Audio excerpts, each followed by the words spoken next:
I would encourage you, if you're not speaking, to make sure your mics are on the mute.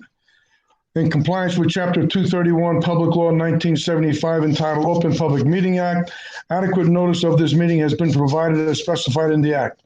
Proper notice of this open public meeting was provided in the notice of January 28, 2020. Said notice was posted at the entrance of the Board of Education offices, mailed to the Nutley Township Clerk, sent to Tap Into Nutley, advertised in the Nutley Sun on February 6, 2020, and posted on the district website. A revised meeting notice was sent out on July 23rd, 2020, advertising that this meeting was a virtual online meeting. Can we have a flag salute, please? I pledge allegiance to the flag of the United States of America and to the republic for which it stands, one nation, under God, indivisible, with liberty and justice for all. Thank you. Roll call, Mr. DePisa, please. You want me to do it, or? Okay. Yeah. Mr. Carnicella? Here. Mrs. Dancheck Martin? Here. Mr. DeMayo? Mr. DeMayo? He was here. We'll reach him. Here. I'm here. Can you hear me? Okay. We Mr. have you now. Ferraro? Here. Mrs. Quirk? Here. Mr. Riley? Here. Mr. Scalera? Here. Ms. Arrow? No. Ms. Zara is excused. She's going to try to reach us virtually. I don't know if she's going to be able to or not. Okay. Mr. Kaczynski? Here. Correspondence, Dr. Glazer. Yes, we have two pieces of correspondence this evening. One from the Claremont Medical Center and one from RWJ Barnabas Health Center, both addressed to me, but in all honesty, goes to the Board of Education, to Michael Parigi, and I will read them both. Dear Dr. Glazer, thank you for your very generous contribution to the Claremont Medical Center in response to the COVID-19 crisis. We've been extremely touched by the outpouring of support for our caregivers and staff as we face this global health pandemic. The entire Claremont Medical Center family is grateful and humbled by your compassion and generosity, and we cannot thank you enough. This is an unprecedented time for all. As your trusted health partner, we stand together with our communities and want to assure you that the safety and well-being are our most important priorities. Contributions like yours lift the spirits and morale of those on the front lines and help them address the growing needs that are arising as a result of the challenges presented by this crisis. As you say, we are all in this together. We're grateful for your kind-hearted thoughtfulness. Our patients, caregivers, and staff are the true beneficiaries of your generosity, and on their behalf, we thank you. Mary Ellen Klein, President and Chief Executive Officer of Claremont. And then the second from RWJ Barnabas Health is regarding donations of N95 masks and other personal protective equipment during the COVID crisis. Dear Dr. Glazer, as the COVID-19 pandemic evolves, RWJ Barnabas Health is doing everything in its power to protect its physicians, nurses, therapists, social workers, and all of our clinicians so that they can care for the members of our community during this tumultuous time. Your generous donation of personal protective equipment, such as vitally needed N95 masks, greatly helps protect our medical team members and, by extension, their families who are facing the risks of serious illness. Please know that Barnabas Health accepts full responsibility for any defects in the quality of our performance. Our Barnabas will hold our donors harmless, and we are grateful for your donation of donated PPE. Thank you again for your dedication to RWJ Barnabas Health. It's so greatly appreciated and needed during this historic time. Very truly yours, Dr. John F. Bonamo, Executive Vice President and Chief Medical Officer. Thank you, and congratulations to our team for what they did to help through this crisis. I appreciate it. I'm sure they do also. I need the approval of the minutes, please. I'll make the motion. Second. Thank you. We're ready for the superintendent's report. Hello again. That was fast. So we have a number of things percolating. So I'm going to go through those, not in any particular order. Just starting off, we have completed our protocols for screening as staff returns to the district tomorrow, November 1st, 2nd, and 3rd this week. All of our staff will participate in professional learning. Our custodians had their professional learning and kickoff last Thursday and again this afternoon. Everyone is going to be having faculty meetings, department meetings, working with their teams. We're very excited to have everybody come back. It seems strange, right? To be having these virtual meetings and then to be inviting people to come and gather resources from their classrooms or work with their colleagues. But this is what's required to be able to provide our best education for the students of Nutley. The screening protocol will look a little bit different next week when we start having students tested and doing our emergency childcare, which, yes, I'll talk about in just a minute. Along the same lines, all of the thermometers have been distributed to the buildings, as well as the alcohol swipes that are necessary and the gloves. We are continuing our food service through December 31st. Any Nutley resident under the age of 18 is eligible for breakfast and lunch.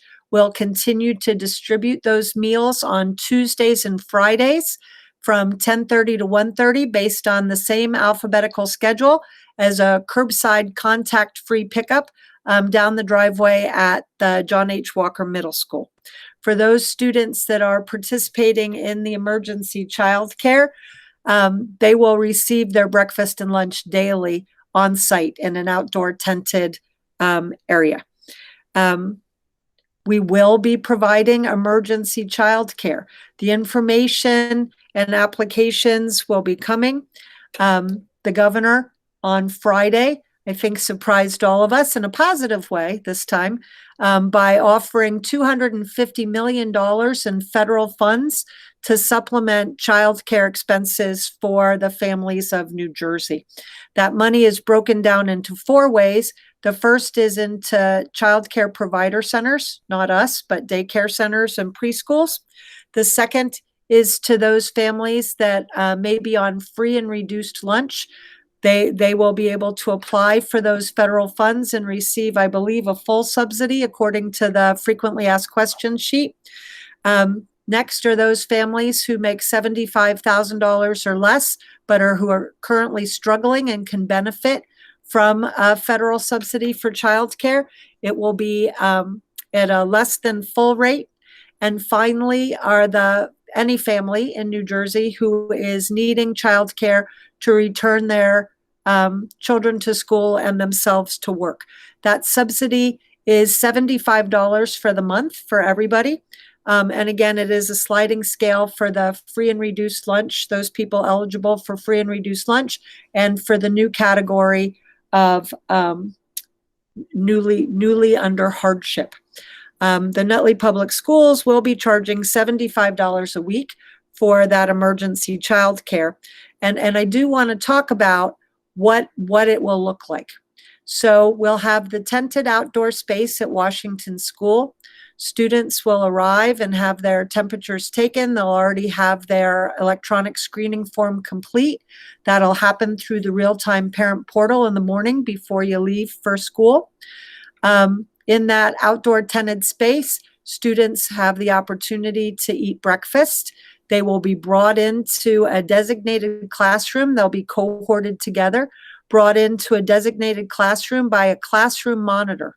And again, I know I've been saying this, but I want to make sure that I'm very clear. These are not going to be the instructors. The instruction will happen on the child's device. They'll be receiving the virtual instruction, and Mrs. Loconsolo is going to review that in a minute. They'll be receiving the virtual instruction in the classroom. The classrooms will be socially distanced with desks 6 feet apart, all students wearing the masks. Again, receiving their virtual instruction from their teacher. The classroom monitor can help turn on a Chromebook or help with a Google Meet problem, but they are not there to teach. At the end of the morning virtual instruction session, half the students will go to a structured outdoor activity, maybe a walk or some other structured activity, while the others eat their lunch in that tented outdoor space. Then they'll switch. They'll return to their designated classroom space and desk for their afternoon virtual learning. And then we'll return outside for structured activity. Parents are encouraged to pick up their children as soon as possible, but no later than 4 o'clock. So the hours of the program will be 8 in the morning till 4 o'clock in the afternoon. It's not extended day. Let's be clear, it's not enrichment. It is a safe place for your child to be able to do their virtual instruction while a parent is required to work. And this program is an emergency childcare program. It's going to work similarly to how you would apply for the emergency FMLA. If you are a parent whose employer is requiring them to come back to the office, you'll document that. You'll document that you've exhausted all your other forms of childcare the same way you would in the federal format. And we'll provide you with a space in our emergency program. It is not instruction. It is not even school. The school will be happening virtually. So for those of you that are not participating in the emergency childcare, your child will receive the same program online at home as these children are receiving, but we're trying to provide a service to the parents that are required to go back to work. I talked a little bit about the virtual schedule, so this is probably a good time to introduce Janine, and then I'll come back to some of the other things that we have to report on. Janine? Dr. Glazer, excuse me, before you go there, you mentioned that the state aid for the parents would be $75 a month. So there's 3 tiers. Anybody, any family can apply for $75 for the month.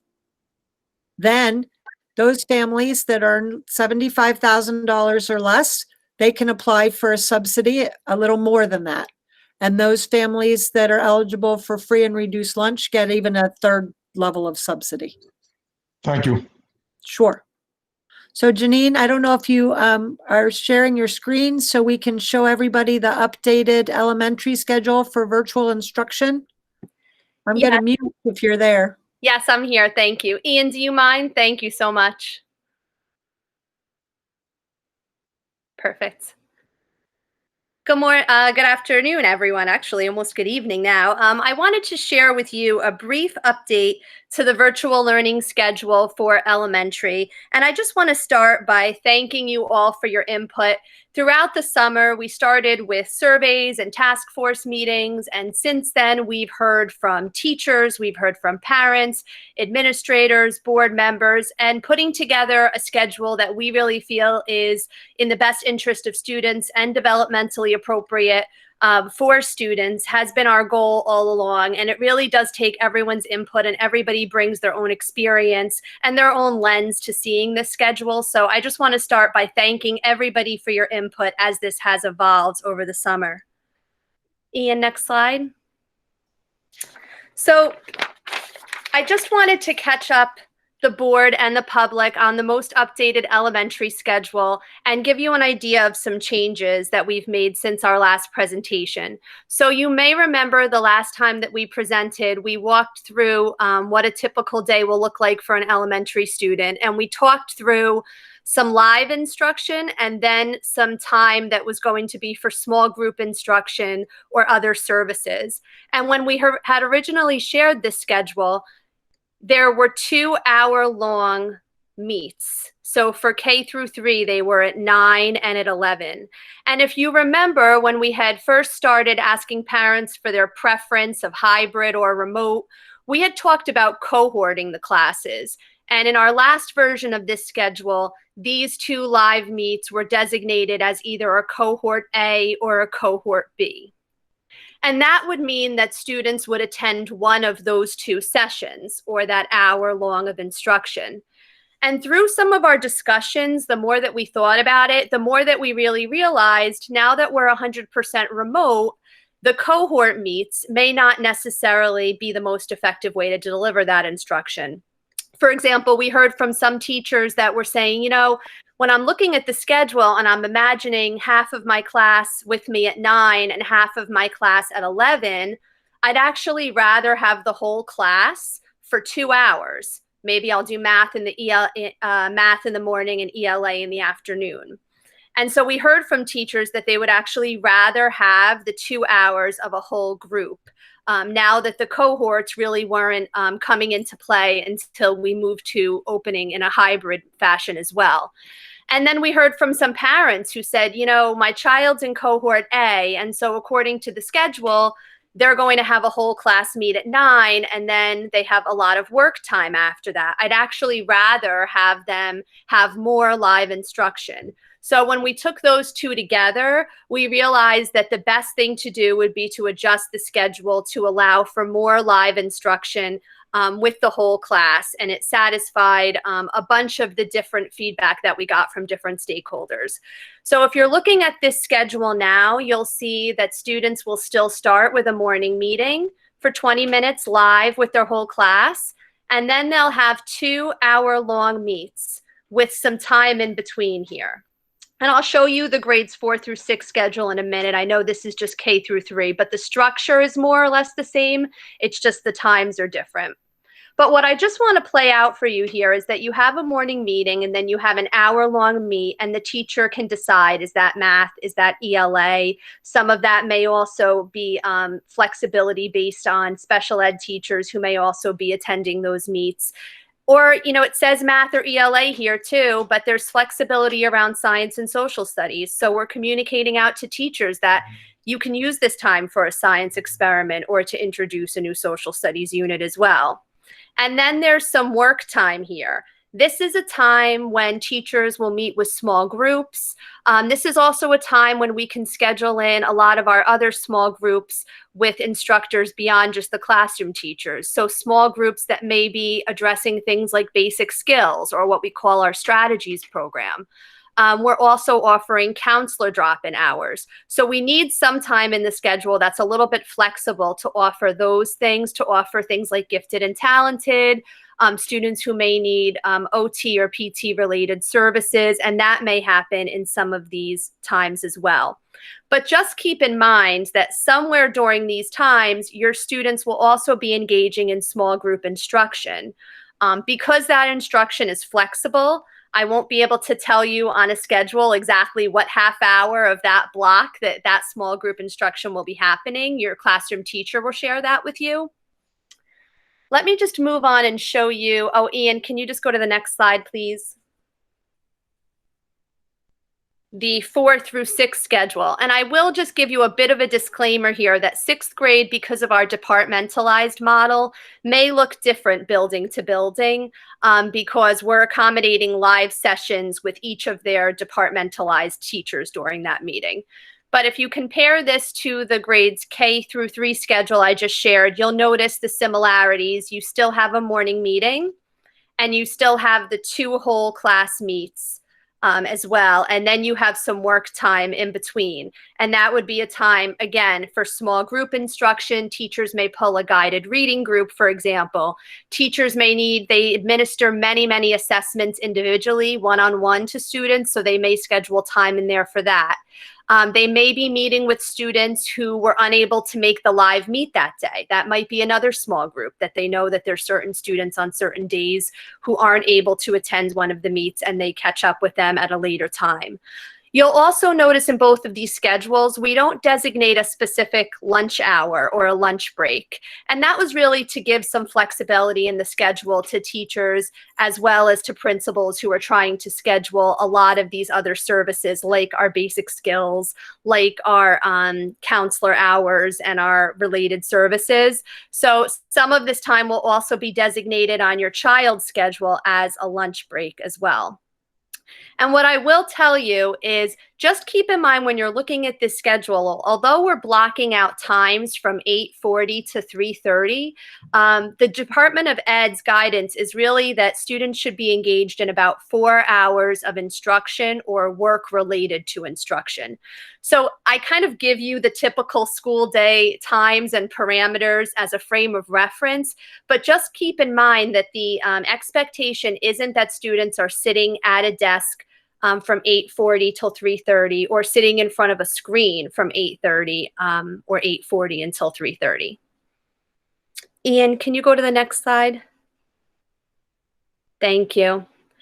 So I just wanted you to visualize for a minute what a sample schedule may look like from a student's perspective, because I think it's helpful to step aside. I know that that schedule is very busy, but let's just say you have a second grader at home. It may start with your live morning meeting at 8:40, where the teacher sets up the expectations for the day, takes attendance, reviews assignments, maybe reminds students who may be attending different small groups. And then there would be a whole class meet from 9 to 10. So let's just say that the teacher has designated that as their ELA, their English Language Arts meet from 9 to 10. She would have the whole class together in a Google Meet. And then there would be some flexible time after that. So the teacher may send off the students and he may say, what I'd like you to do now is I'd like you to read from your Just Right book bag, and I'd like you to do a reading response based on the strategy that I showed you.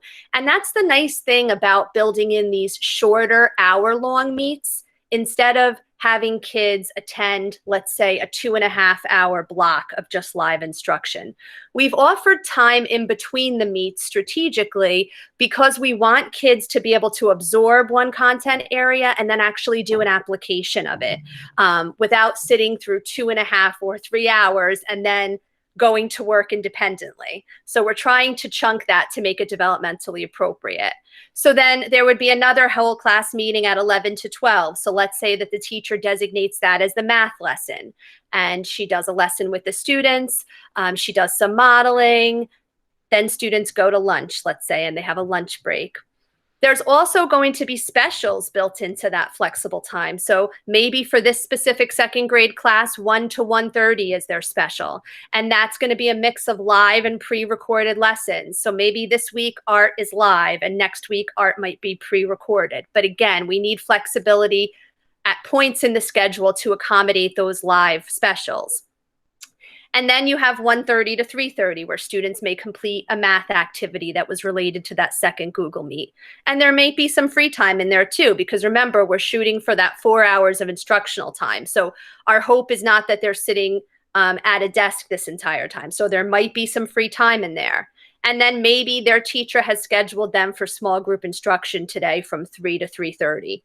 Again, that small group instruction can happen throughout the day in those flexible blocks. But I hope this gives you a little bit of a snapshot of what an elementary day could look like. Again, we really appreciate the conversations with parents and with teachers about what the elementary schedule will look like and how we can really work together to make it as effective as possible. So thank you. Thank you, board, for allowing me to share an update, and I'll take any questions. Thank you, Ms. Loconsola. I know that there's been some input from board members, parents that we've heard from, and I appreciate you at least listening to them and taking all their concerns into consideration. Thank you. Hey, Charlie, can I say something real fast too? Sure. Yes, sir. Hey, Janine, I just wanted to say thank you. I know you worked endlessly on this, and me and you have gone back and forth trying to figure this out, even Saturday and Sunday. I just want to thank you publicly for taking the time to look over everything that myself and other board members in the community had questions about. Thanks again. Thank you. You're very welcome. I appreciate all your input. And I just want to Charlie? add, hang on. I just want to add that, you know, you might think while we're remote that this is what we do. And I have to tell you, we started this morning with all of the administrators. I think we've been on, I don't know, 5 or 6 calls today. The amount of feedback and input, as Janine said, that has really shaped this schedule between the parents and the teachers has been tremendous, just tremendous. and it's really very much appreciated. I'm going to go to the chat. I believe Costanza, really, Tracy Marinelli. I could be surprised, but I don't think so. Could you say your name and address, please? Dr. Glazer, one second. Sal Ferrari, you have something to say? Oh, sorry. I did. Thank you, Charlie. So question I have is, obviously, this is virtual teaching, so it's not like it's teaching in a classroom, right? So there's Google documents that have to be put together. Are the department heads putting those documents together and providing them to the staff to then be able to use in the lessons that they give to the, whether it's English language arts, whether it's science, social studies. Again, it being virtual, somebody has to create those Google documents, right? Yeah, hi, Sal. I'm not sure if the question is specifically about like the instructional resources, the department heads are sharing out, our coordinators are sharing out on the opening days. One second, please. Yeah. Folks, if you don't mind, if you're not speaking, you need to mute your microphone. Thank you. Yeah. Mrs. DePisa. Yeah, I'm trying here. Hold on a second. Okay. Okay. Sorry. Thank you. No problem. Thank you. Thank you. Yeah, so Sal, our coordinators are going to be meeting with the teachers in the opening days to walk through some resources for curriculum compacting. The actual instructional materials that they use often come from the resources. Like, so for example, for math, it's a lot of the Math in Focus resources that can be done through Schoology. So does that answer the question about the Google Docs?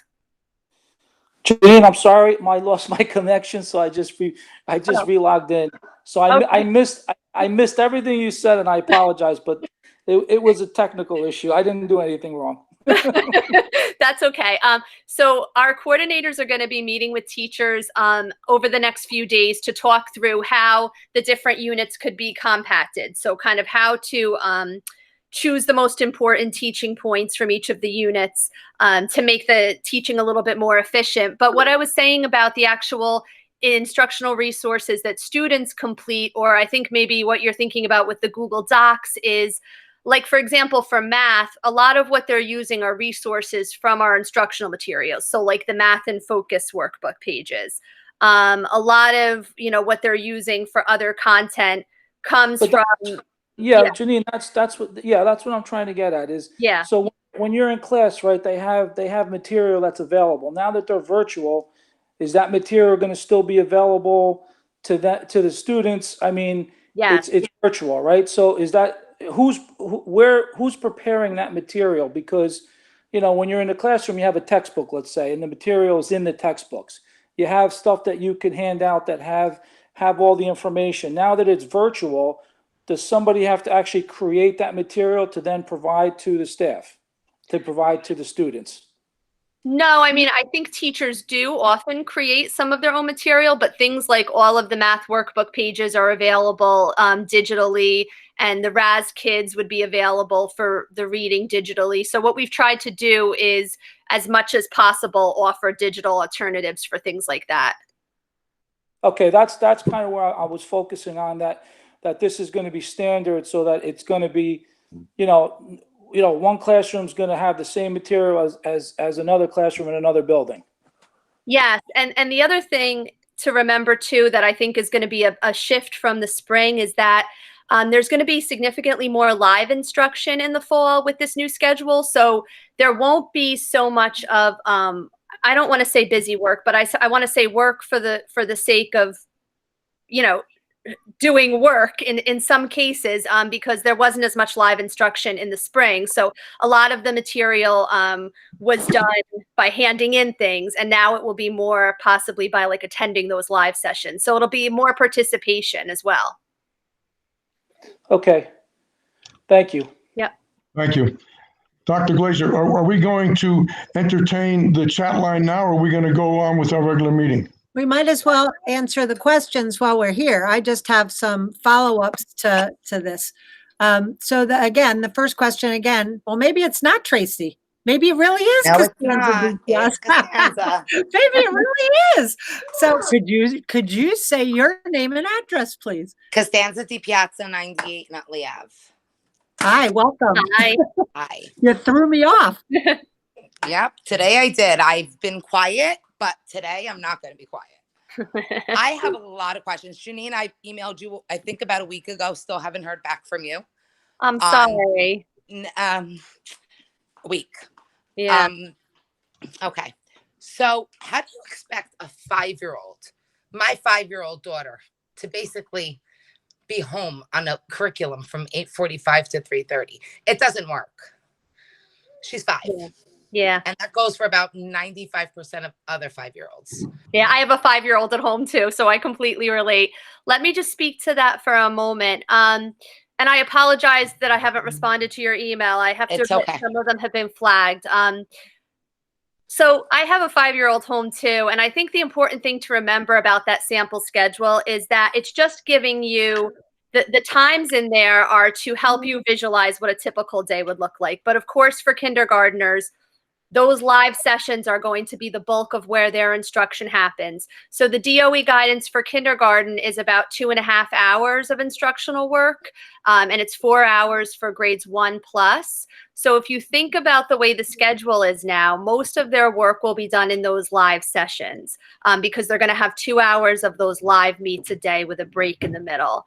What I will say for kindergarten, and I know this from the attention span of watching my son do pre-K meets in the spring, and I don't know if your child did as well. In the beginning of the school year, those meets will not be likely an hour long for kindergarten. They're going to look more like 20 minutes, just getting them, building the stamina of them to sit in front of the screen and that kind of thing. And it might be a release to some independent work. It might be checking back in. It might be keeping a few kids after each time to work with them in small groups while the others are released. But there's not the expectation that kindergartners or really that any students would be sitting in front of their screen or at their desk for the entire day like that. I just don't think that these kids should be expected to do specials. I mean, what's the gym teacher going to post a Go Noodle video? Like, my daughter doesn't want to do a Go Noodle video. That's all my son did in the spring. It was like a Go Noodle video. Like, that to me is not, I'm not going to stay home. I'd rather take her to the park, go play, instead of doing like a Go Noodle video or a music lesson. Like, I just don't see her sitting through that. Yeah. And she's going to be going to her preschool. I have to pay for 3 days a week so she gets some interaction. And I'm hoping, I mean, are we going back in October, the kindergartners? What's going on with that schedule? So that is the plan. But again, remember, we're constrained by the health and safety guidelines of the state of New Jersey. So if we're able to return, that is the plan for the pre-K, kindergarten, self-contained special ed, and our English language learners to be back. And frankly, we could, depending on what's happening in the world, we could all be back. But the plan is to start with the youngest and most vulnerable first. Okay. At the school. I think you're We've frozen. had windows in the school, and I don't understand how this was an issue. You're- Hello? Yes, you were You're frozen, back. but go ahead, let's try Sorry again. about that. If, The windows in the schools, have they been fixed?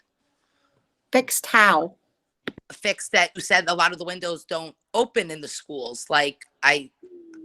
No, there are some of the first floor windows that don't open in some of the schools very tall because they're first floor. That would be a safety and security issue. They're not broken. That's the structure of the building as part of safety and security. Okay, but what about, you guys were talking about like changing the air, having the windows open? Right. So the windows do have to be open. And if there's air conditioning in spaces, then that increases the airflow. But that's why we're not going in now. The reason that we're not going in, just as a reminder, is the heat index. For some of our classrooms on the second and third floor, it can get up to 90, 100 degrees in those classrooms. And in a typical school year, in a traditional school year, what we do is rotate the kids out of those spaces into the air conditioned spaces, or we regroup kids so that they can be in cooler spaces. With the current social distancing, we aren't able to do that. And to put kids in masks when it's that hot really doesn't serve the purpose, because as soon as the masks get damp, they're not effective anymore against the virus. So our reason, when it's ventilation, it's really that piece of the heat index that keeps you from having that air circulation. It's too hot. But as it gets cooler, that's how we targeted that beginning of October time. It's much cooler by then, right? And so we should be able to return to our classrooms and buildings. Our issue isn't, I know some of the districts have large mechanical problems or filter problems. I know I saw in some of the districts on NJ.com, they were getting big deliveries of MERV filters and whatever. That's not our current issue. Our issue is the heat. Okay. And what about plexiglass? Have we gotten that installed on the children's So desks? we were never doing plexiglass on children's desks. That's not part of our plan. The plexiglass is in the high frequency spaces, front desk areas, library checkout areas, where you'd pay for lunch areas, anywhere where there might be an opportunity to congregate. What we've done is follow the CDC model and separate all the desks by 6 feet and require the masks. So the prevailing guideline is that if you are not unmasked and in close contact for more than 10 minutes, your risk is very low. So that's where we've been staggering entry and exit, where you stagger the time, the passing time. You use one-way hallways and designated stairwells, so you have that less contact. But the only place we have the plexiglass is in our special ed populations, where those students more than likely will not be wearing masks, or in a therapeutic situation, in a therapy situation where that wouldn't be appropriate. Now, I'm bringing this up because a lot of our friends, I have family, my brother, Denville, Paramus, all these areas, they all have installed the plexiglass. I mean, I think it's a good idea, but is Nutley considering this? No, we have not Not at considered all. it for the No. general population. Okay. In most of our presentations, and I think Michael Parigi's on the call. If he is, maybe he can unmute and add some color to my comments. But for a school the size 3,500, and we're 4,200. The Science Foundation and Mechanical Engineering Foundation, to implement all of the CDC guidelines, right? Beyond, to purchase every student an individual plexiglass barrier, to provide the face shields in addition to the face masks, to do all of those kinds of things. The cost was estimated at about $1.5 million. We don't have an extra $1.5 million. And this pandemic isn't going to last forever. So Hopefully. I better not. I'll be right here, right? You'll see me just crash right on the computer. I agree. But the investment that we're making, right, in rearranging the furniture and taking out the extra furniture so we can get a number of kids in those rooms, right? The policies that the board has set requiring face masks, and they did that before the governor. He was still just suggesting it. All of those kinds of things. The plexiglass we have installed in the high area spaces, the disinfecting protocols, the sanitizing, all of the hand sanitizers, the stations in rooms where there are not sinks. Those are the things that we're following, the 4 main guidelines: social distancing, masking, staying home when you don't feel well, and continuous hand washing. Thank you. Okay, thank you. And we can come back if you have more questions, Ms. DePiece. Just want to move on to some other questions. Thank you. Is there anyone else on the chat that we want? There is, I'm sorry. So Laura Del Tufo has a question. If Laura, you can unmute and say your name and address, and then I'll ask your question. Yes, hi. Laura Del Tufo, 96 Rhoda Avenue. I was wondering for the emergency childcare, I know in the spring, a lot of worksheets were on Schoology that had to be printed. Does the emergency childcare have the ability to either print the worksheets or have them available for the students? Janine, I think just answered that about using Kids and the digital math resources, but is there something you wanted to add to that, Janine? No, I think the question is, I think when they're at the child care centers, like at Washington School, they have the ability to print. I think the worksheets that you'll be asked to print, you'll notice will be much less excessive than in the spring. But I would imagine, Julie, would they be able to print from their Chromebook at the child care? Well, I don't know the answer to that, honestly. Yeah, I might have to look into that. That's a good Ian's on the call, I think, so Ian might be able to say what the capability for that is. It's certainly technically possible.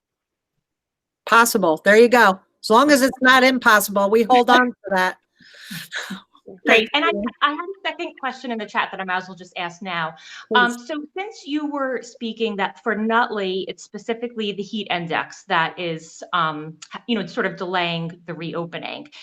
Is there any reason why all of the elementary school students cannot return in October, not just kindergarten? No, I actually just said that to Mrs. DiPiazza too, that depending on what the health and safety guidelines are at the time, and if it's cool enough, yeah, we're absolutely looking at that.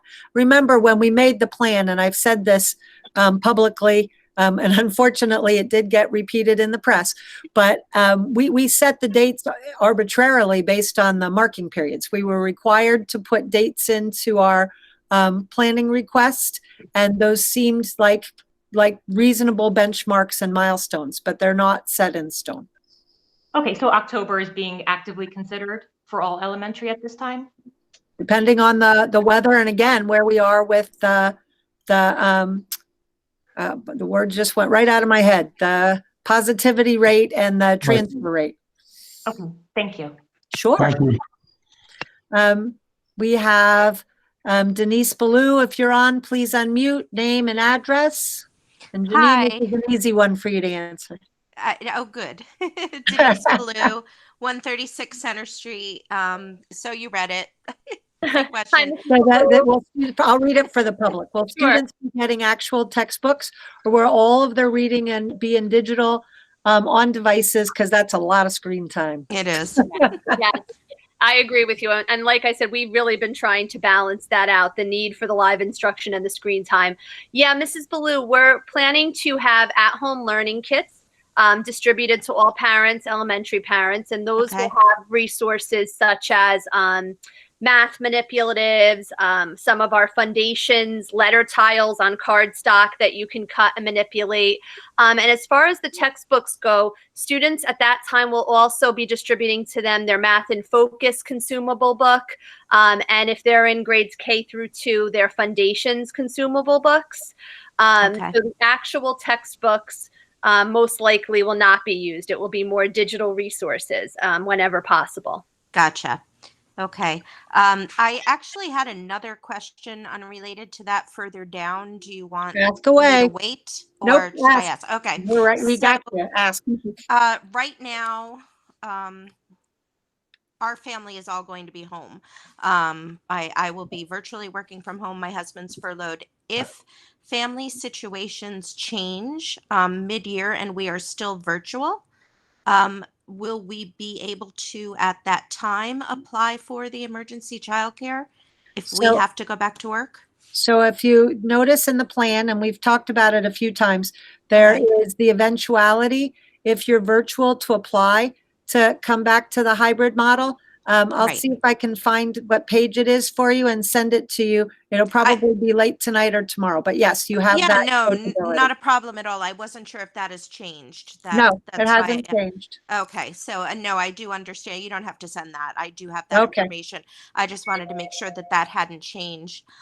So the same then would be true for are we still tied to the decision that we made as far as our children going back virtual hybrid model if that model comes into So, place? so yes, for now, unless you apply to do something different. We've had to, even though we're not teaching in the cohorts, as Janine explained, you'll get the name of your teacher and that your teacher will stay consistent.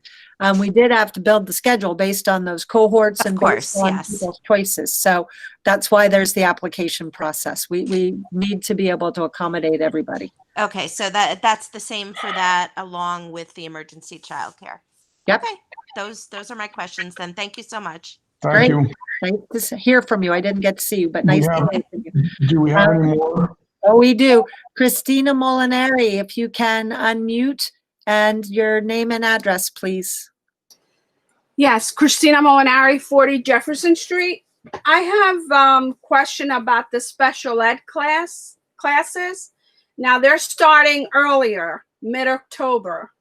How would their schedule look like on a daily basis, the special ed? So they'd be going back in the hybrid model at first. And again, that's detailed in the plan. That hasn't changed, the hybrid model. The difference with special education, and we've heard Mrs. Doyle Marino and Mrs. Vidiello talk about this a number of times, an IEP is an individual plan. So it's a more personalized schedule, bless you, a more personalized schedule than for the general ed that you just saw. So working with the teachers and the case manager. Okay, thank you. Sure. Thank you. Thanks for being here again. Thank you. No, we're happy. You have no idea. I love that we have this many people. If we could get this many people every meeting, I'd do this forever. So we have Lena Torres Reenfleisch. If you're on still, please unmute and say your name. If I killed it, I'm sorry. And you've done such a good job emailing me too. Say your name and your address, and then we'll ask your question. Lena Reinfleisch at 25 Essex Street in Nutley. I didn't do that bad at all, actually.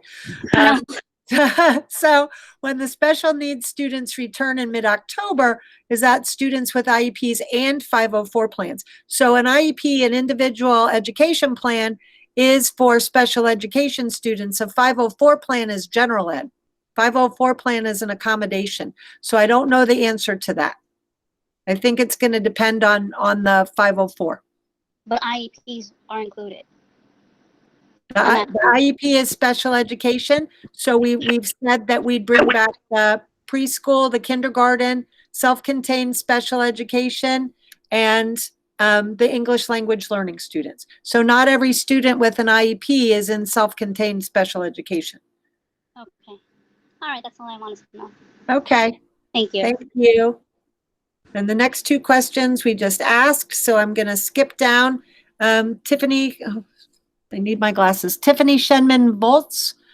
Hi, how are you? Hi, just your name and address first, please. Tiffany Volz, 227 Satterthwaite Avenue in Nutley. I have two questions. Sure. So my kindergartner is going to be going to daycare, and they're going to do their best to follow the schedule and get her on the meets. But she may miss the specials or whatever they can't get to, and that's not going to be in my control. Are we going to be penalized for that, or is there going to be flexibility with understanding that all these kids are in daycare?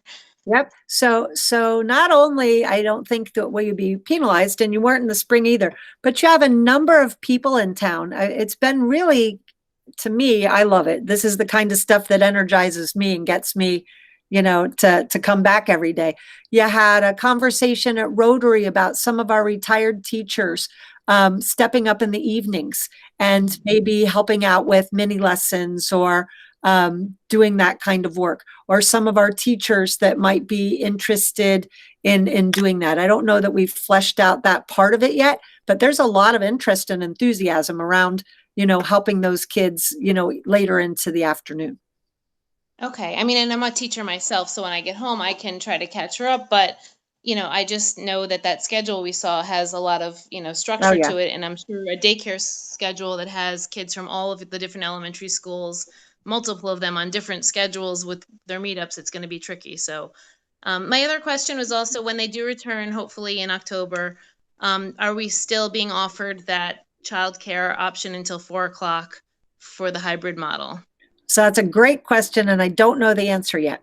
So as we've cohorted, we have the numbers of kids who have chosen hybrid, and then there's about 9% of our population, which is a couple hundred kids, believe it or not, that didn't make a choice that are automatically hybrid. So depending on where we are in the health and safety of the town and the community, where we are with social distancing and capacity, the answer is we'd like to. Remember, we're using the same classroom space, right? So I need to be able to have enough space. If kindergarten is morning and afternoon and I need a space for the other half of the day, or if we have a large number, we have a really big first grade class. So if we had a lot of first graders that needed the childcare, we're really going to have to evaluate it when we get closer and really look at what the health conditions are when we're ready to go back. Sure. I mean, I just want to say, I've been following this particular topic closely because I'm a teacher who's going back full time, teaching virtually all day long, full time. And so if my daughter's hopefully going back to Nutley schools for a half a day, I need that desperately until 4 o'clock. We know. And I don't think that, I think that it's absolutely in our plan, right? But I can't commit when I don't know what's going to be happening a month from now. Okay. I'm All right. sorry. Thank you very much. I will say, along those community partner ideas, there are schools. Kent, what's the name of the school that just wrote to us that's just getting approval? Holy Family? I can't hear you. Your sound is off, I think. Yeah, Doc. Is it Holy Family? Holy- Mouth it and I'll follow you. Holy Family. Yeah. Can you hear me now? I'm Holy sorry. Family. So they just reached out. They're waiting for approval to open as a child care center. They said that they would take kids up to age 13. So there are some other opportunities. And again, depending on capacity and social distancing, maybe some of the other spaces in town will start to offer programs too if we're still overcrowded. Right. But we have that because we have to find a daycare now. So I have 2 kids in daycare. I'm hoping to reduce it down to 1 in daycare and 1 in school. And then we still need somebody to pick her up midday and drive her to one of these daycares if you can't offer me what I really need. Okay. Well, thank you for making that clear. We're going to try. You have no idea how hard we've worked on this part of the plan. So we'll continue to be diligent in remembering that. Thank you. Thank you. So let's see when things, I don't know, Lena, if you asked this question, when things return to normal, has the Board of Education considered allowing teachers and students to use virtualized learning when they're homesick or for other reasons in the future? Oh yeah, poor kids.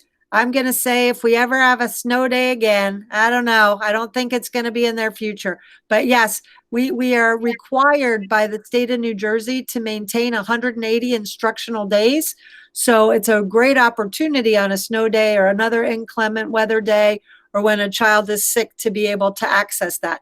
Now that we've really started using the learning management system, we have endless possibilities, whether the kids like that or not.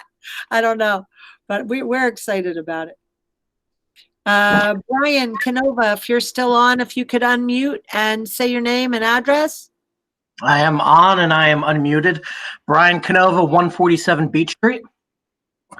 And hello there. Good evening, everyone. First off, my wife and I, Amy, we just want to thank all of you for putting in the long hours and allowing for these opportunities for us to Google chat with all of you. So thank you. The question I have is, as a parent of a soon-to-be kindergartner at Radcliffe, will there be an opportunity for students such as her? My hands, my face. Will there be opportunities for students such as her who are, she was in pre-K, but this is a new experience for her to meet her teacher in an in-person, socially distanced setting? So you see my anxiety and concern, but I'm going to turn it over to Janine, who's smiling ear from ear, and she'll tell you all about it. Kindergarten mom. I have a kindergartner, and Mr. Banya has a kindergartner going into kindergarten, so we get it, absolutely. And thanks for the question. We are working really, really hard with the elementary principals to try to arrange something similar to that, an outdoor socially distanced, maybe even in individual 10-minute time slots. We're still working out the logistics, but we understand and relate completely to kids wanting to see their teacher, wanting to take their picture outside the building and wave to the principal. And I sound like a broken record, and I see Dr. Glazer kind of smiling. But please know that we are working our hardest to make that happen, specifically for kindergarten. And Janine, just as a board member, I've received quite a few calls about that same situation. And I know that we're working hard to do something, like you said, outside. It's a scary experience going to school, but then not going to school and doing it virtually probably is even more traumatizing. Yeah. So I mean, having them meet the teacher outside in a distant area would be helpful, I think. And I know you know that. Yeah. And we've heard from the teachers as well that that's something they welcome and that they're comfortable with. And so we would, of course, make sure that, all the safety precautions are taken as well. But it is definitely something that we're in discussions with. And we may have more information for the kindergarten parents. Just remember, you do have your orientation scheduled for tomorrow. And we may have more information even after the orientations once we hammer that down more. I'm still smiling, but I'm good sign. Together. And I appreciate everybody's input. We need to try to keep this conversation limited as much as we We can. only have 2 more questions, Charlie. On 2 both more. sides. Yep, we only have 2 more. So, Mrs. Molinari, thank you for letting us know Montclair State's opening up their daycare September 14th. If anybody needs that, we appreciate. I love when everybody helps each other out in the chat. It might be my favorite thing. So thank you for doing that. And Mrs. Natoli, I think we've already addressed the screen time. We're very mindful of the amount of screen time. Kindergarten, just as a whole program, is only 2.5 hours. I think Janine just talked pretty eloquently about being mindful about that and trying to find breaks and ways so that it's not so much screen time. And that's, oh wait, I got a text that in the YouTube chat, there's one more question about school supply lists. Please don't go out and buy backpacks and notebooks and all of that. I know it's the most fun thing. I drive by the Staples and my car wants to automatically pull in. And I think we've all held off from that. I'm going to say, I saw a great thing on social media, on Instagram. Our school supplies need to be flexibility, kindness, positivity. Those are the things I hope you'll send to school with your kids. It's going to be hard, really, really hard. But are there real school supplies? I know, Janine, you talked about the pickup of books and other materials. So go ahead. I apologize. Yes, the orientations are. Sorry about that, the date there. Yes, for school supplies, buildings have posted some basic school supplies, maybe things like a dry erase marker and things like that to go with the communicators. Those are the plastic page protectors that are coming home in the at-home learning kits. But again, it will look different than it has in the past. I know I did go school shopping with my kids just because it's fun and they enjoy doing it, but don't feel like you have to buy all of the supplies that are usually on a traditional list. And I would just consult with your school website and your principal on it. If you I would say earbuds. Earbuds are some kind of headphones that'll connect to your device so that if you're coming to emergency childcare or you have more than one child at home who's trying to work at a time, that's really helpful. And thank you. Yes, kindergarten orientations Wednesday, 1 o'clock. The days all blend together for us, believe me. And that is truly the last question, Mr. Thank you, everybody. Is there any more for the superintendent's report, or can I move on to the board secretary? Just 2 things. Just to finish this up, you'll see the information about the extended food service. It'll come out as an email in Spanish and English, as we've been doing. It'll come out with a robocall, hopefully to remind everybody. And please remember that anybody, any resident child under the age of 18 can take advantage of that meal service. The other thing that you'll see come out in English and summarized in Spanish is the emergency childcare guidelines, including the federal subsidies. We waited today for the governor to post his frequently asked questions, and it will tell you how to access applying for that emergency childcare. please remember that we're going to start on September 8th, but have to phase it in over those days as we bring our staffing up. And the last piece of that I want to say, we have 71 people on here, plus the people on YouTube. I know we have our retired teachers who have expressed an interest in being part of this program, being the supervisor, being a class monitor. We've also had a number of community members, teachers, students, people, recent graduates, college graduates, high school graduates. The application will be posted on the district website, and please apply. That's how we will access staffing, and know it's going to happen quickly. So if you're not available to start quickly, applying for January, we've had a couple people are like, I graduate in January, I'm all in. That won't help me for next week. We'll want you then. I'll love to talk to you then, but please, if you're applying, be ready to start. Thank you. Thank you. Mr. DePisa, can we have your report, please? Yes, sir. My report is in print as the agenda, and I want to genuinely thank all of the members of the board for participating in their committees very actively. I look forward to the committee meetings every month and thank them for all of their hard work. That's all I have, Mr. President. And we appreciate your committee report. It's precise, to the point, and informational to all of us. Thank you. Mr. Parigi, are you on board? Yes, I am, Mr. President. Okay, take your report. Thank you. Projects. Albright Electric has Nutley High School only left remaining to complete the LED upgrade. Oval update. Must-go bases and plates are installed and conduit is ready to go. Drainage is complete. PSE&G to install new pole. That has been completed as of Friday. Paving is completed. All site work to be completed by 9/4/2020. Turf will be delivered 9/7. Installation to take 14 days. Scoreboard and sound system installation will take place between 9/14 and 9/18. Turf installation should be completed by 9/25. Neighbor adjacent to Spring Garden requesting approval to replace the existing fence. That has been approved, and I need to hand the paperwork in. At Washington, I'd like to thank Dr. Joe Scarpelli, the road department, for assisting us in completing a project over at Washington School for our trailer. They helped us remove the dirt and pave. The project looks fantastic. I want to thank them. I'd also like to thank Mary Tucci and Parks and Rec for helping us refurbish our baseball fields. The turf and the clay looked fantastic. And I'd like to thank Frank and his crew. Thank you. I'm complete, Mr. President. Yeah. Yes, thank you. And along with that, Frank, I know you've heard it before, but your team down there with the Parks Department working with our guys, that machine that you have is phenomenal. Our ball fields, and I was able to visit quite a few of them, look fantastic. The machine does a great job.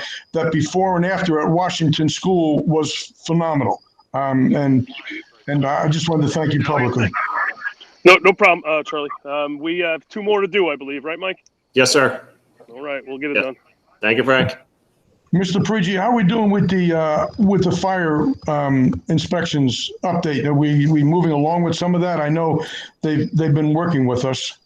Yes, actually, the fire department reached out to me today, and we're going to make an appointment for a reinspection. I was just waiting for the reports from our alarm company to get back to them, and I got those reports this afternoon about 5:10. I know, just like our agenda. Yeah, everything's last minute, but we're working on it, and we should have the final inspections done soon. Thank you. Thank you. Committee reports. Mr. President, point of order, Mr. President. Could I just ask Mr. Parigi to just follow up with what I asked about at the last meeting with the bipolar ionization? What's happened, if anything, about that over the last week or so? And if you could just touch on our walkthrough with the architect through a few schools this week, please. Yes, thank you, Mr. Riley. Sorry about that. D&B and Engineering was out on Thursday to do a complete survey of our John Walker Middle School for all our systems in the school. They should have an estimate to me this week. They promised to give us an estimate on the ionization. On Wednesday of last week, Several board members and myself and DeCara walked Lincoln School, Washington, and Spring Garden in the boiler rooms to investigate possible old boiler rooms, turn them into classrooms. I don't know the date that they guaranteed us the information. We asked them to expedite the process, and I do not have any information on the update of that information. Ken, did they get back to you, Ken, on anything? No, he's going to come up with some estimates, and I would guess that sometime in September we'll see that. I thank you for the update. Thank you, Ken. And I thank my fellow board members, Mr. Cornacell and Mr. Ferrara, for walking through with us. Thank you. Yes. Good job with that long-range facility committee. I appreciate that also. Well, let's go back to our committee reports. Mr. Ferrara, Finance, please. Thank you, Mr. President. Finance Committee met on August 25th. It was a virtual meeting held by Google Meet.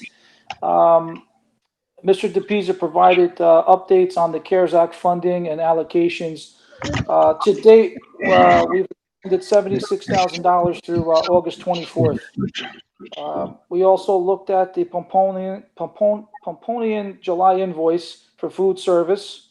We looked at the purchase of one VetTrack tractor for the maintenance department, including all the attachments for the grass cutting, plowing, and snow blower, which is on tonight's agenda. We discussed the custodian's memorandum of understanding and for the maintenance staff. We looked at the third quarter Suburban Essex insurance bill.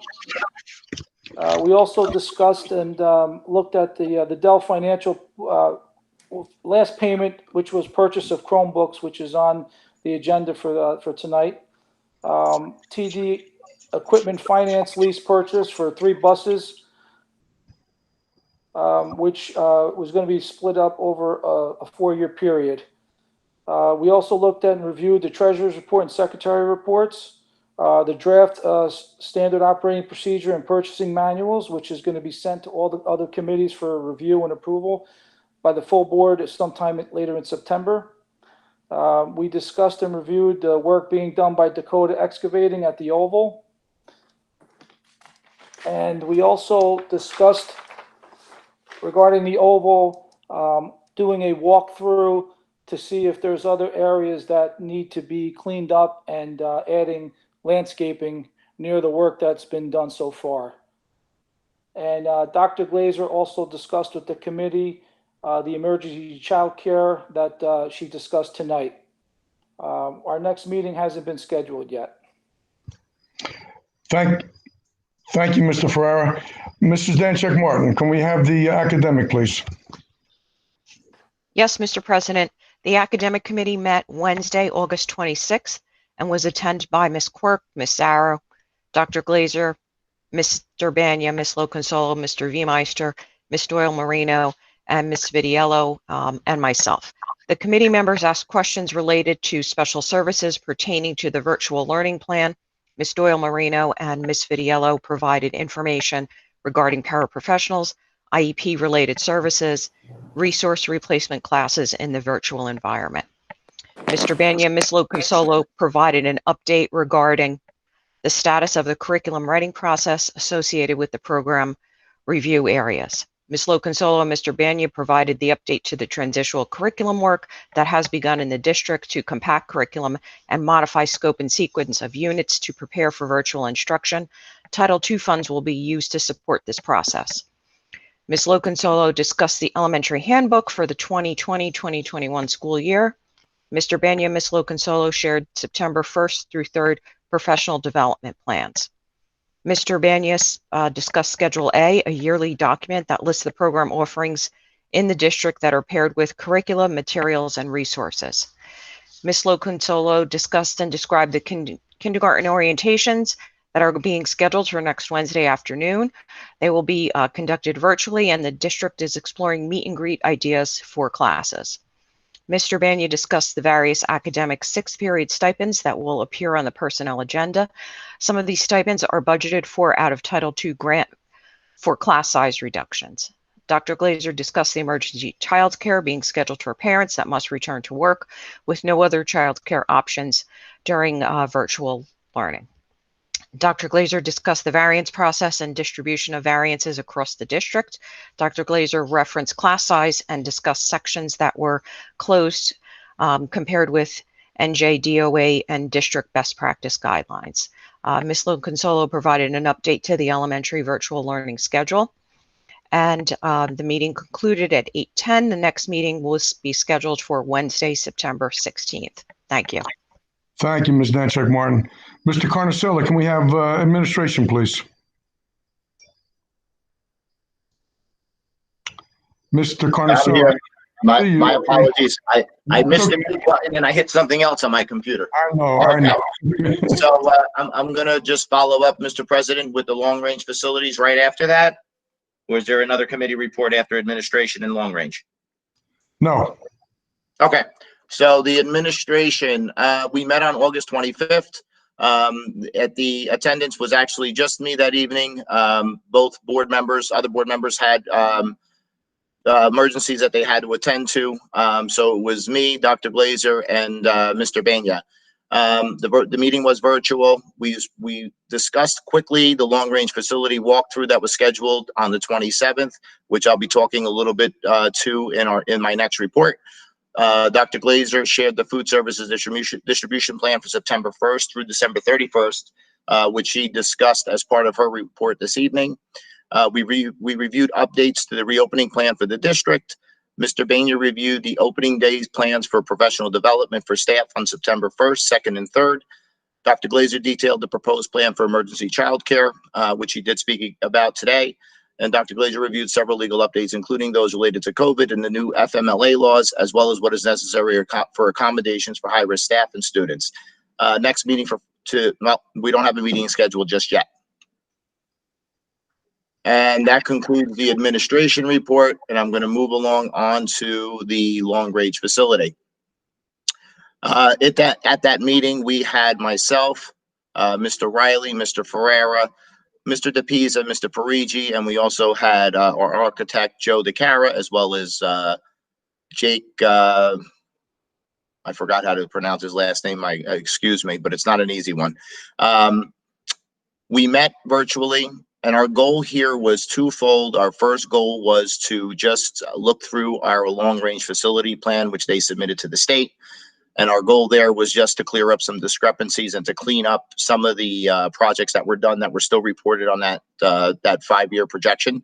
So we asked them to eliminate anything in the last 10 years off of that report. Really just to clean it up and just really have stuff that we were working on over the next 5 years and make it relevant to what we're doing here in this long-range facility plan. The second part of that was to have a scheduled time for them to come out and walk 3 specific schools, which Mr. Riley had pointed to with Mr. Parigi this evening. Those 3 schools were Spring Garden, Lincoln, and Washington. There has been, boiler room conversations with regard to potential space. I felt that it was important, as well as the rest of the committee, to have them come out, have them provide cost estimates to see what it would take and the possibility of having additional classrooms in there and see how it would ultimately resolve some of our space issues. The goal is to wait for the updated proposals and cost estimates, have a discussion with long-range facility plan, review it with the entire board, so that we really have a full conversation on the outcome of those spaces and if there is any realistic approach to creating classroom space from a cost and usability perspective. Let me just see. Okay, the other thing that we had discussed, Mr. DePisa, this was actually his first time coming into this meeting. Long-range facility, is from an administrative standpoint, does rest with his department and Mr. DePisa. So we did ask him to identify dollars that were encumbered for Yanacos School secure entrance. And that's going to be the next step that we're going to be looking at through the long-range facility plan group. And our goal is to hopefully put a timeline together for that as well, so that we would be ready and that project be completed hopefully by the school opening of 2021. That concludes our long-range facility meeting, and we will likely be setting up another meeting within the next 45 to 60 days. Thank you very much, Mr. Carnicella, and the entire board. No one realizes the time that we as volunteer board members put in, and I certainly appreciate, and the citizens should appreciate all the time and energy you put in for the children of Nutley. I appreciate it. At this time in the meeting, we come to our hearing of citizens.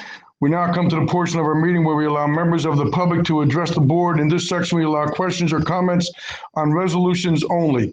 Our board regulation number 60167 allows 20 minutes for these communications. Each person should be limited to 3 minutes, and we ask you to try to stay within this requirement. Speakers may speak more than once, only after all those wishing to speak on a topic have been heard. All statements will be directed to me as the chairperson. No one may address board members individually.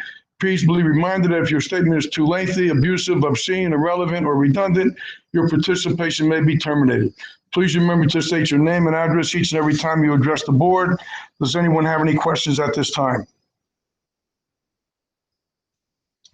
Thank you very much. Ms. Danczak Martin, will you take academic resolutions, please? Yes, Mr. President, I'd like to move academic resolutions 1 through 4 as written. Second. Discussion? Ms. Kakuza, take the roll call, or Dave, who's taking it? Mr. Carnicella? Thank you. Carnicella? He's frozen, it looks like. He's a yes, but he's frozen. Mr. Carnicella, you got it. Unmute. Mrs. Danczak Martin? Yes. Mr. DeMayo? Yes. Mr. Ferraro? Yes. Mrs. Quirk? Yes. Mr. Riley? Yes. Mr. Scalera? Yep. Mr. Kaczynski? Yes. Mr. Farrar, will you take finance resolutions, please? Yes, Mr. President, I move finance resolutions 1 through 27 as written. Second. Discussion? I have, Mr. Farrar, you have something? Okay. I have a discussion. I certainly want to thank the Education Association of Nutley. As you can see on resolution number 23, we've completed our negotiations with the business department. I appreciate their hard work, everything they do for the district, and I appreciate their understanding working through a difficult time from their side and from the Board of Education's financial side. I want to thank them for working through this agreement. I also wanted to go on and maybe Mr. DeMayo would have a little something to say about number 24, the lease agreement between the Township of Nutley and the DeMuro Park. Yes, Charlie, I can talk a little bit about that. So we had a bid come back, which is less than we expected, and it will be covered by the Green Acres grant. We are just firming up, waiting on a lease agreement from, not a lease agreement, I'm sorry, a grant agreement from the Green Acres department. And once we get that, I can award the bid and we can move on and start construction for I don't know if anybody knows, but for those of you who don't, it's going to be a new track. All the track surfaces will be new tennis courts, and we are turning that basketball court into pickleball for us older folk. Thanks. Thank you, Mr. DeMayo. And if the citizens don't realize, we have a shared service working agreement with the town of Nutley and the Board of Education for DeMuro Park. The track has always been a nice track in need of repair. The work we're doing now is going to enhance that area, and I appreciate our work and the town's work. Thank you. Madeline, I'll take a roll call, please. Mr. Carnicella? Yes. Mrs. Danczak Martin? Yes. Mr. DeMayo? Yes. Mr. Ferraro? Yes, abstaining to number 7. Mrs. Quirk? Yes. Mr. Riley? Yes, and a special thank you to Mr. DeMayo and Mayor Tucci for this work at the Mural Field, which needs to be done. Thank you. Mr. Scalera? Yes. Mr. Kaczynski? Yes. Mr. Scalera, will you take personnel resolution, please? Yes, Mr. President, I'd like to move personnel resolution number 1 as submitted. Second. Discussion? Roll call, Mrs. Kukuza, please. Mr. Carnicella, Yes. Mrs. Stanchek Martin, Yes. Mr. DeMayo, Yes. Mr. Ferraro, Mr. Mr. DeMayo Ferraro, said yes. Mr. DeMayo said yes. Mr. Ferrara? Yes, just abstaining to section E, item number 91. Quirk, Mrs. Quirk,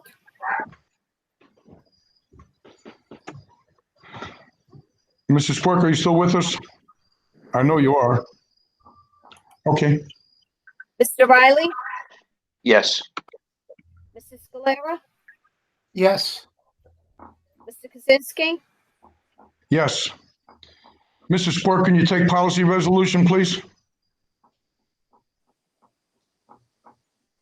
Okay. Danny, can you take policy resolution? You have it in front of you? Sure, Mr. President. I'd like to move policy resolution as one as written. Second. Discussion? Roll call, please. Mr. Carnicella, Yes. Mrs. Stanchek Martin, Yes. Mr. DeMayo, Yes. Mr. Ferraro, Yes. Mrs. Quirk, no. Mr. Riley, Yes. Mrs. Scalera, Yes. Mr. Kaczynski, Yes. In this section, we allow questions or comments on all school-related matters. Our regulations allow 30 minutes for these communications. Again, each person should be limited to 3 minutes, and we ask you to try to stay within this requirement. Speakers may speak more than once only after all others wishing to speak on a topic have been heard. As I stated earlier, all statements will be directed to me as the chairperson. No one may address board members individually. Please be reminded that if your statement is too lengthy, abusive, obscene, irrelevant, redundant, your participation may be terminated. Please remember to state your name and address each and every time you address the board. Does anyone have any questions at this time? Thank you. Is there any- Hold on. You have one new one in the chat. One new one at 7:45. Mr. Scalera, now you wake up? No, there's one in the chat room that you didn't address. Somebody had a question. It wasn't answered. Mr. Kaczynski. We'll take that. Mr. Kaczynski, before we finish, I just have a comment. Sure. We're waiting for Mr. Scalera's chat. I'll read it. It's from Lene Torres. I can't get a list of Rinchfield. She wants to, are there any plans to put a speed bump in front of Lincoln School? No. I agree, but she did have a question. Thank you. Okay, thank you. Mr. DePisa. Mr. Kaczynski, Mr. DeMayo and Mr. Ferrara need to abstain on the custodial and the shared service agreement on voting. So if they haven't, can we move their voting to abstentions on all of those items, please? If there was a mistake. That's my fault. Actually, I just forgot. Thank you. Ms. Kukuza noted, right? yes, I have that. I know. Is there any old business to come before the board? Any new business to come before the board? Whereas the Board of Education will be discussing matters exempt from public discussion pursuant to NJSA 10-412. Now therefore be resolved that the Board of Education recess to close executive session at this time to discuss personnel. Be it further resolved that the results of this discussion will be made public by inclusion on the agenda of a subsequent meeting of the Board of Education, or when the reasons for discussing such matters in closed session no longer exist. No action will be taken after the executive session will be taken. I hear an adjournment. Adjournment. Thank you. See you at Spring Garden.